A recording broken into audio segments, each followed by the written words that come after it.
Amaravati contract పనుల కోసం అని చెప్పి బల్క్ డీజిల్‌ను రిటైల్ పెట్రోల్ పంపుల నుంచి కొనే విధంగా దాదాపు 2,75,00,000 లీటర్ల డీజిల్‌ను కొనే విధంగా చంద్రబాబు నాయుడు గారి సర్కార్ ఉత్తర్వులిచ్చింది. ఇది పూర్తిగా నిత్యావసర సరుకుల చట్టానికి వ్యతిరేకమైనటువంటిది. ఎందుకంటే బల్క్ డీజిల్ కమర్షియల్ వాటి నుంచి కొనుక్కోవాల్సి ఉంటది.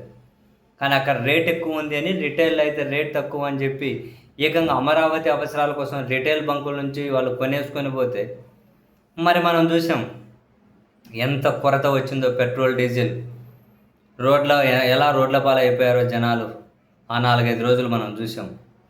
ఎందుకు ఇలా అయిపోయింది ఆంధ్రప్రదేశ్లో అని చెప్పి తీగ లాగడం మొదలెట్టి అప్పుడు తెలిసింది అమరావతి కాంట్రాక్ట్ పనుల కోసం పెట్రోల్ పంపుల నుంచి రిటైల్ పంపుల నుంచి డీజిల్ తీసుకెళ్ళిపోతున్నారు అని. ఆ మేరకు ఉత్తర్వులు కూడా ఇచ్చింది చంద్రబాబు గారి సర్కార్ అని చెప్పి ఆ ఉత్తర్వులు కూడా బయటకు వచ్చాయి. సీన్ కట్ చేస్తే కేంద్రం రంగంలోకి దిగింది.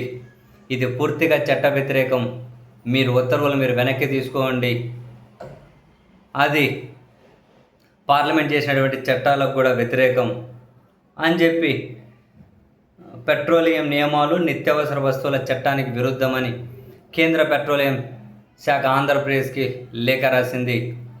ఇంకా వేరే ఆప్షన్ లేకుండా పోయింది ఆంధ్రప్రదేశ్ ప్రభుత్వానికి కూడా.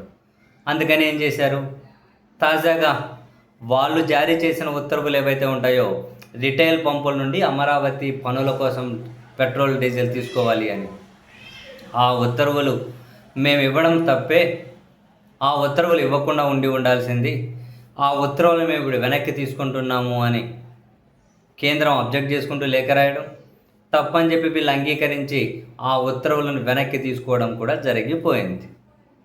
ఇదే విషయాన్ని తాజాగా పౌర సరఫరాల శాఖ మంత్రి నాదెండ్ల మనోహర్ గారు మీడియా ముఖంగానే ప్రకటించారు. అండ్ రాష్ట్రంలో పెట్రోల్ డీజిల్ ధరలు పెరిగిపోతూ ఉన్నాయి, దీని మీద ఏమైనా వ్యాట్ ఎత్తేయడమో సెస్ సర్వీస్ ఛార్జీలు తగ్గించడమో చేస్తారా అని అడిగితే మంత్రి గారి దగ్గర నుంచి అయితే సమాధానం లేదు.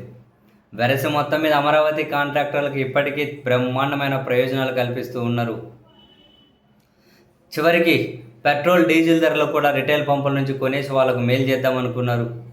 ఒక్కసారిగా అది బూమ్రంగ్ అయింది, కేంద్రం ఇన్వాల్వ్ కావాల్సి వచ్చింది.